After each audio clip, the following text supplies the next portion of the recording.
శ్రీ గురు చరిత్ర 27వ అధ్యాయం. మాకు జ్ఞానభిక్ష, ఆధ్యాత్మిక జ్ఞానభిక్ష చిన్నతనం నుంచి పెట్టినటువంటి దత్తావతారులు, తర్వాత మా గురుదేవులు అయినటువంటి పరమపూజ్య శ్రీ శ్రీ శ్రీ సుందర సత్యానంద స్వాముల వారి యొక్క పాదపద్మాలకు నమస్కారం చేస్తూ మనం ఈ అధ్యాయంలోకి వెళదాం. ఈ విధంగా ఆ వేద పండితులు, ఆ కుపండితులు ఇద్దరు కూడా నృసింహ సరస్వతి స్వాముల వారిని మీరైనా వాదనలోకి రండి, లేదా మీ శిష్యుడైనా వాదనలో మాతో వాదించండి, వాద భిక్ష ఇవ్వండి, లేదా మీరేం చేస్తారు, జయపత్రాలన్నా రాసిచ్చేయండి, ఓడిపోయామని చెప్పేసి వెళ్ళిపోతామని అంటారనమాట. అప్పుడు నామధారకుడు ఏం చేశాడు, పట్టరా అనేటువంటి ఉత్సాహంతో స్వామి సిద్ధపురుషుడిని అడుగుతున్నాడు. శ్రీగురుడు విద్యావంతులైనటువంటి ఆ మూర్ఖులకి ఎలా సమాధానం ఇచ్చారు అని అడిగారు. అప్పుడు సిద్ధముని ఇలా చెబుతున్నాడు. శ్రీగురుడు కొంచెం తీవ్రమైనటువంటి కంఠంతో ఆ మూఢులకి ఇలా బోధించారు. గురువు ఎంతసేపు మెత్తగా చెప్తాడు, తర్వాత కొరడా తీస్తాడు, కంఠం పెరిగిందనమాట. తిరిగి నాయనలారా, మీరు ఈ విధంగా మాట్లాడడం దుస్సాహసమే అవుతుంది. ఎంత సాహసం అసలు! గురువుగారు దేవుడి ముందుకు వచ్చి ప్రగల్భాలు పలుకుతారు చాలామంది. గురువు అంటుంటారు. వీళ్ళకి తెలిసేదే లిమిటెడ్. వాళ్ళకి గురువు దగ్గరికి వచ్చేది నేర్చుకోవడం కాకుండా గురువుకే సలహాలు ఇవ్వాలనేటటువంటి వాళ్ళు ఉన్నారనమాట ఈ ప్రపంచంలో. కాబట్టి గురువు ముందు ఎప్పుడు కూడా నెమ్మదిగా నేర్చుకోవాలి. సద్గురువు ఆయన మామూలు పంతులు గారులు, లేకపోతే వేద ప్రవచనాలు చెప్పేవాళ్ళు, లేకపోతే కలియుగంలో కనబడే దొంగ స్వాములు లాంటి వాళ్ళు కాదు. జ్ఞానం ఉన్నటువంటి సాధువులు, జ్ఞానం ఉన్నటువంటి పండితులు, వాళ్ళు దత్తస్వరూపులు. వాళ్ళకి ప్రత్యేకంగా వాళ్ళ దగ్గర మనము ఇలా వినయంగా ఉండాలి. వాళ్ళు గుర్తించడం చాలా కష్టం మాయ వల్ల. కాబట్టి ఎప్పుడైతే మనము జగద్గురు అయినటువంటి దత్తాత్రేయ స్వామి వారి యొక్క సంరక్షణలోకి వెళ్తాము, ఆయన పాదాలు పట్టుకుంటాం, అప్పుడు గుర్తించడం ఈజీ అన్నమాట. కాబట్టి మీరు ఇలా మాట్లాడడం దుస్సాహసమే అవుతుంది. ఎవరైనా సరే వేద విధులమో అని అనుకోవడం దురహంకారమే.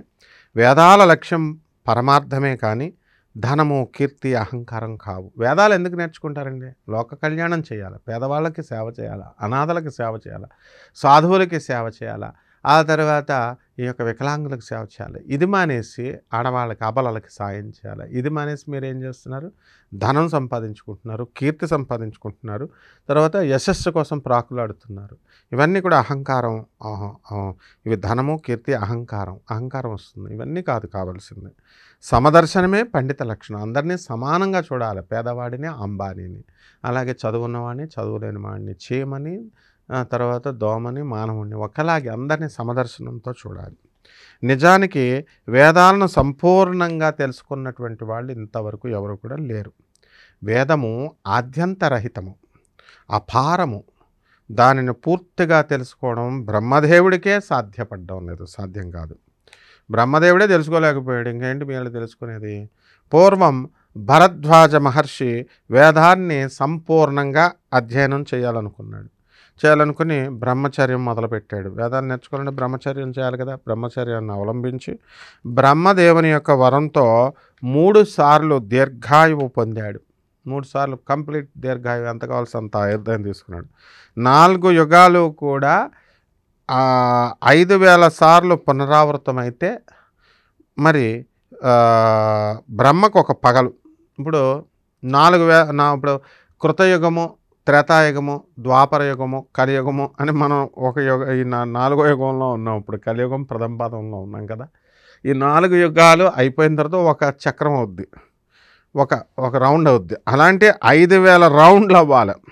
5000 సార్లు పునరావృతం రిపీట్ అయితే బ్రహ్మదేవుడికి ఒక పగలైనట్లు లెక్క. అటువంటిది పూర్వం భరద్వాజ మహర్షి ఏం చేశాడు? బ్రహ్మచర్యంతో 3 బ్రహ్మ దివసాలు, అంటే బ్రహ్మదేవుడికి 3 రోజులు ఏదైతే ఉన్నాయో, రోజులు, దినం అంటే రోజులు, అలాంటి 3 రోజులు తీసేసుకున్నాడు ఏకంగా. అంటే ఎన్ని యుగాలు, ఎన్ని కలియుగం, ద్వాపర యుగం, త్రేతాయుగం, కృతయుగం, ఇలాంటి ఒక 5000 ఒక చక్రం అయితే, అలాంటి ఒక పగలైతే 5 + 5 10, 10 × 3 10, 30 సార్లు కృతయుగం, త్రేతాయుగం, ద్వాపరయుగం, ఈ కలియుగం, ఈ చక్రాలు అన్ని సార్లు ఆయన ఛాన్స్ తీసుకొని ఏం చేశాడు?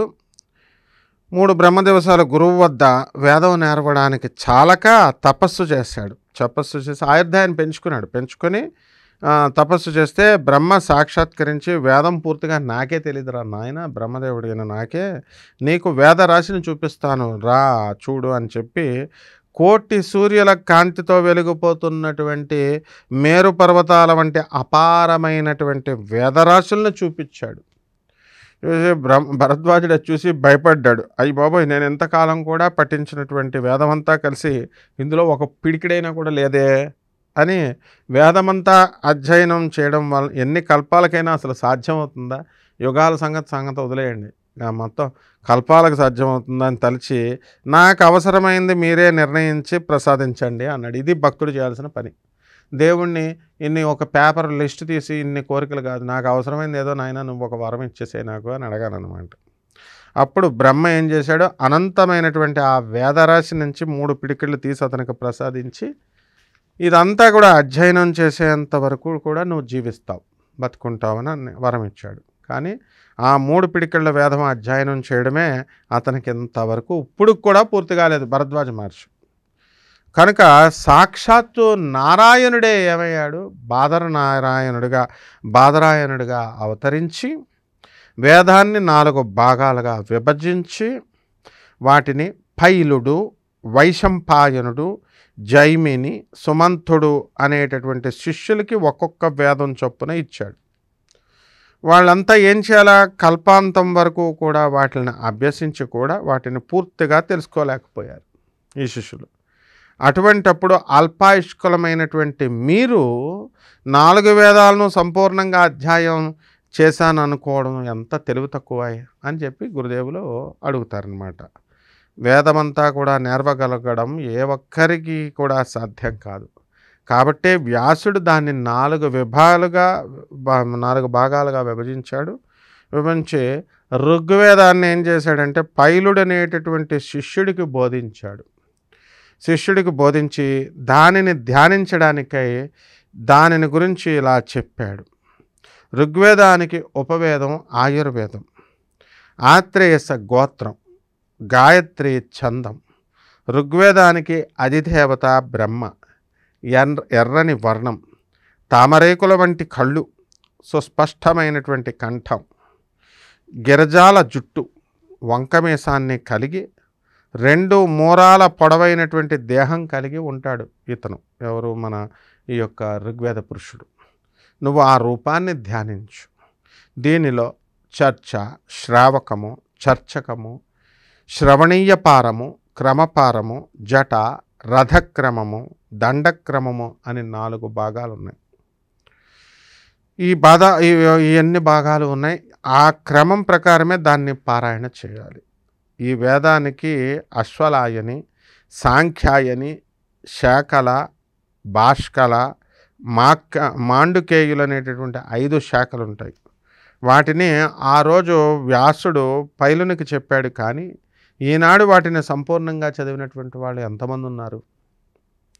ఆ తర్వాత వ్యాస మహర్షి ఏం చేశాడు, తన 2వ శిష్యుడైనటువంటి వైశంపాయనికి యజుర్వేదాన్ని ఇచ్చాడు. యజుర్వేదాన్ని ఇచ్చి చెప్పి దాని లక్షణాలను ఇలా చెప్పాడు. ఎలా ఉంటుందంటే, నాయన యజుర్వేదానికి ఉపవేదము ధనుర్వేదము, భారద్వాజస గోత్రము, త్రిష్టుప్ ఛందస్సు. దీనికి రుద్రుడు అధిదేవత. సన్నగా ఉండి చేతిలో కపాలం ధరించి సుమారు 5 మూరల పొడవున్నటువంటి తామ్రవర్ణ శరీరం కలిగి ఉంటాడు. దీనికి కలిగినటువంటి 85 శాఖల్లో ఇప్పుడు 18 మాత్రమే మిగిలి ఉన్నాయి. యజుర్వేదము యజ్ఞ విధానాన్ని విశేషించి వివరిస్తుంది. తర్వాత మంత్రబ్రాహ్మణ సంహిత అనేది దీనికి మూలం. ప్రతి పదము, అనుపదము, ఛందస్సు, భాష, ధర్మము, మీమాంసము, న్యాయము, తర్కము అనేటటువంటి 8 కూడా దీనికి ఉపాంగాలు. శిక్ష, కల్పము, వ్యాకరణము, నిరుక్తము, ఛందస్సు, జ్యోతిషము అనేటటువంటి 6 అంగాలు దీనికి ఉన్నాయన్నమాట. ఇంత విస్తారమైనటువంటి ఈ యజుర్వేదాన్ని వైశంపాయునికి వివరించి చెప్పి వేదవ్యాసుడు 3వ శిష్యుడైనటువంటి జైమినికి సామవేదాన్ని ఇలా వివరించాడు. దీనికి ఉపవేదము గంధర్వము, విష్ణువు అధిదేవత, జగతీ ఛందస్సు, కాశ్యపస గోత్రము. దీని ధ్యేయమూర్తి మెడలో పూలదండ, మొలకు తెల్లని వస్త్రము, చర్మము, దండము ధరించి 6 మూరల పొడవు కలిగి ఉంటాడు. ఆయన శరీర ఛాయ తెలుపు. శమము, దమము మొదలైనటువంటి దైవీ సంపద కలిగినటువంటి వాడు. సామవేదానికి 1000 శాఖలున్నాయి. ఇటువంటి ఈ సామవేదాన్ని పూర్తిగా పఠించినటువంటి వాళ్ళు ఎవ్వరూ కూడా ఉండరు. అలాగే వ్యాస మహర్షి సుమంతుడనేటటువంటి శిష్యుడికి అధర్వణ వేదం చెప్పాడు.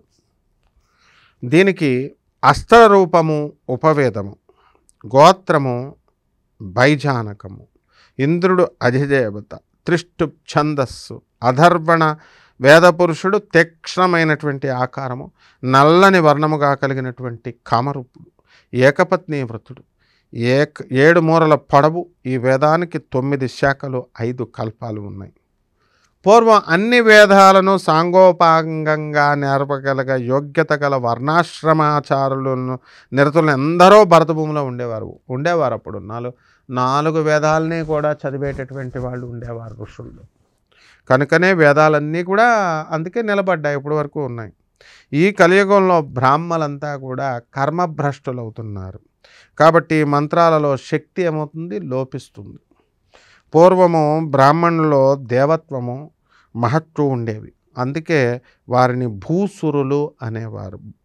రాజు కూడా వారిని సేవించేవాడు. వారు ఎంత ధనమిస్తానన్నా సరే లెక్క చేయకుండా భోగాల పట్ల నిర్లిప్తులుగా ఉండేవారు. వేదాధ్యయన బలం వలన త్రిమూర్తులు కూడా వారికి అధీనులై ఉండేవారు. ఇంద్రాది దేవతలు కూడా వారిని సేవిస్తూ ఉండేవారు. మాట మాత్రం చేత గడ్డి పరకను మేరు పర్వతంగా మార్చేసేవారు. మేరు పర్వతాన్ని గడ్డి పరకగా కూడా మార్చగలిగే అంత శక్తి ఉండేది ఆనాటి బ్రాహ్మణులకి. జగత్తంతా కూడా దేవతలకి అధీనము. దేవతలందరూ కూడా మంత్రానికి అధీనం. దైవం మంత్రాధీనం. దేవతలంతా కూడా మంత్రానికి అధీనం. మంత్రాలన్నీ కూడా బ్రాహ్మణుల అధీనంలో ఉండేవి. మళ్ళీ మంత్రం బ్రాహ్మణాధీనం.